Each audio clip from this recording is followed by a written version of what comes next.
का दौरा इस दौरान बीते 2-3 महीनों से करते रहे हैं। अमित, शुरुआत में आपसे ही करता हूं। जिस तरह से मोमेंटम बना है, शुरुआत के 2 घंटे में करीब 19% मतदान इन 8 जिलों में हो चुका है। लगता है कि वही ट्रेंड जा रहा है जो फर्स्ट फेज में था 90+ का।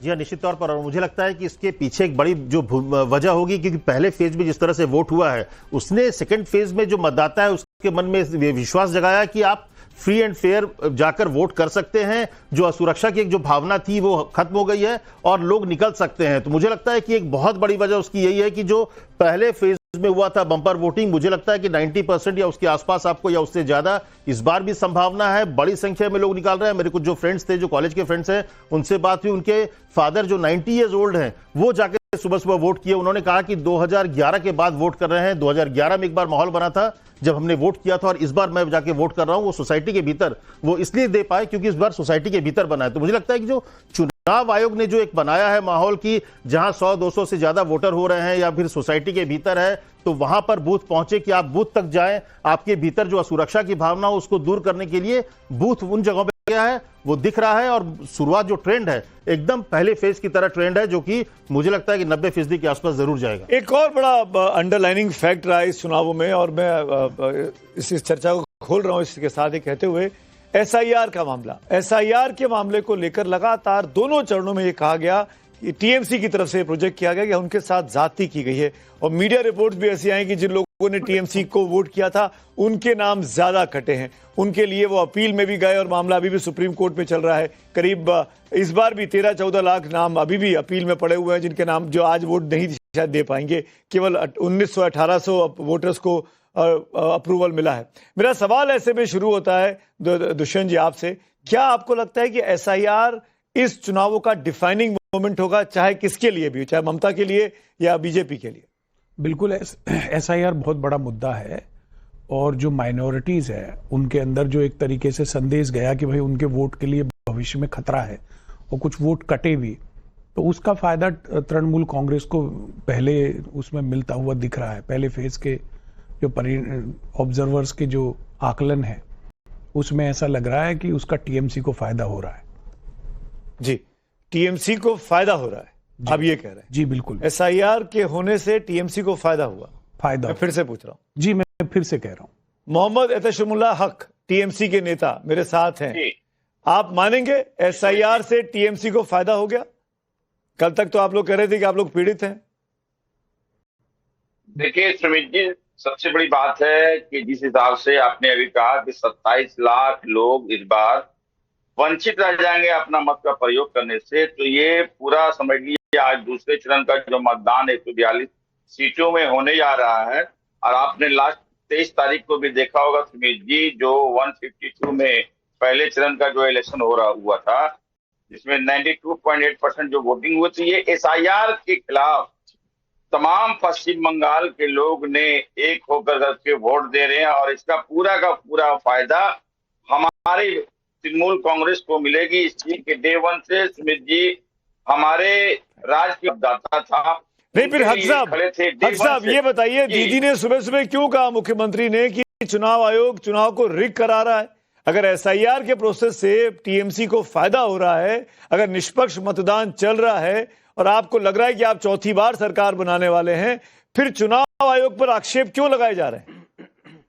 देखिए सुमित जी, हम चौथी बार सरकार बना रहे हैं, इसमें तो मैं डे वन से कह रहा हूं, लेकिन चुनाव आयोग जो है पक्षपात का काम कर रहे हैं। एक ऑटोनोमस बॉडी जो है वो कहीं भी वो मतलब ऑटोनोमस का काम नहीं कर रहे हैं, लेकिन क्या है वो केंद्र के लिए और भाजपा के लिए काम कर रही है। डे वन से समझ लिए बात हो रही है। तो ये कहीं ना कहीं जो हमारे दीदी ने कहा बहुत सही कहा, और इनका सपना सुमित जी साकार नहीं हो पाएगा। हक साहब देखिए कि हक साहब बुरा नहीं मानिएगा, मेरे सामने तमाम पैनलिस्ट हैं, वो आपकी बात को काउंटर करेंगे, पर ये देश में हर राज्य में चुनाव होता है। इस बार भी 5 विधानसभाओं के चुनाव एक साथ चल रहे हैं। आप मुझे बता दीजिए, आपने कहां पर हिंसा की ऐसी तस्वीरें देखी जो बंगाल से देखने को मिल रही हैं? सरेआम मारपीट, सरेआम वोट नहीं करने दिया जा रहा, हूट किया जा रहा है। इतना एग्रेसिव, इतना वोलेटाइल वोटर क्यों है वहां का?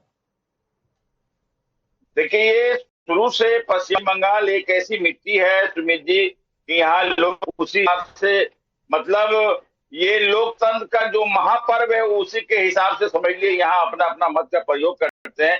और दूसरी बात है, जिस हिसाब से विपक्षी पार्टियां होती है, विपक्षी पार्टियों को मौका डे वन से यहाँ देने के लिए नहीं कोशिश करती है। यहाँ जो भारतीय जनता पार्टी एक ऐसी पार्टी, आप देखे होंगे कैसी बात कर रहे हैं, आपके जो साथी हैं दिल्ली में इंडिया ब्लॉक वाले, वही आप पे सवाल खड़े कर रहे हैं। यही कांग्रेस पार्टी, यही लेफ्ट पार्टी कहती है कि तृणमूल का गुंडों का राज है। पूछ लीजिए कांग्रेस के प्रवक्ता बैठे हुए मेरे सामने, अभी बोल देंगे राहुल गांधी गिना देंगे 50 कमियां आपकी, और आप दिल्ली में साथ रहते हैं। ये क्षेत्र देखिए, ये दिल्ली की वोटिंग नहीं अजय जी, डॉक्टर अजय उपाध्याय, क्या पश्चिम बंगाल में, मैं चुनाव की स्पेसिफिकली बात कर रहा हूं, चाहे लोकसभा हो, चाहे विधानसभा हो, चाहे पंचायत हो, चाहे ग्राम सभा हो, क्या ईमानदारी से चुनाव होते आए हैं? आप 1977 में आखिरी बार आपकी सरकार थी, 50 साल से कांग्रेस पार्टी वहां अपनी जमीन तलाश रही है। क्या आपको लगता है चाहे लेफ्ट हो चाहे टीएमसी, ईमानदारी से चुनाव हो पाया है पश्चिम बंगाल में? अजय उपाध्याय, देखिए, अभी तक चुनाव तो ईमानदारी से होते रहे हैं, बस ये जरूर है कि चुनाव में हिंसा की राजनीति और सही पूछे तो सांप्रदायिकता की राजनीति सबसे ज्यादा यदि विभत्स रूप में देखने को मिला है तो 2011 के बाद।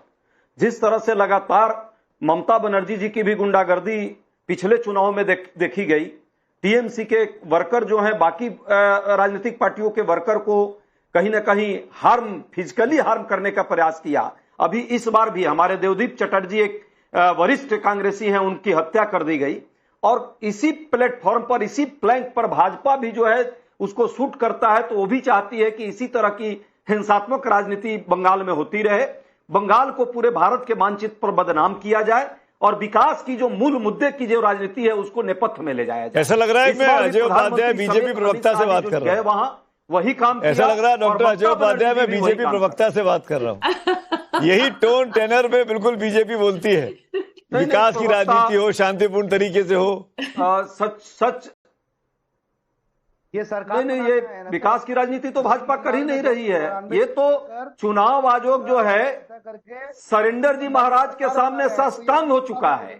और वाकई निष्पक्ष चुनाव होता तो इसकी तस्वीर अलग होती। सिर्फ वही नहीं, बाकी राज्यों में भी ये तो चुनाव लीक करने का प्रयास है। और लोकतंत्र के महापर्व में वोट की नाकाबंदी करने का काम, वोट बंदी करने का काम चुनाव आयोग भाजपा के इशारों पर किया है। दोनों से शिकायत है, हिंसा जो होती है उसके लिए टीएमसी जिम्मेदार है, और चुनाव आयोग जो नाकेबंदी कर रहा है, आपके शब्द को इस्तेमाल करते हुए, वो बीजेपी के फेवर के लिए कर रहा है। निखिल जी, मैं आऊंगा आपके पास। एक बड़ी खबर आ रही है, दिल्ली में एक और बड़ी घटना हो गई है इस बीच में, आज सुबह में दर्दनाक घटना है गाजियाबाद की। नोएडा से यूपी का इलाके गाजियाबाद में एक हाई राइज बिल्डिंग में आग लगी, रेसिडेंशियल बिल्डिंग है ये गाजियाबाद की। जबरदस्त आग की लपटें देखी गई, 8 मंजिलों को इस आग ने अपनी चपेट में लिया है। एक टावर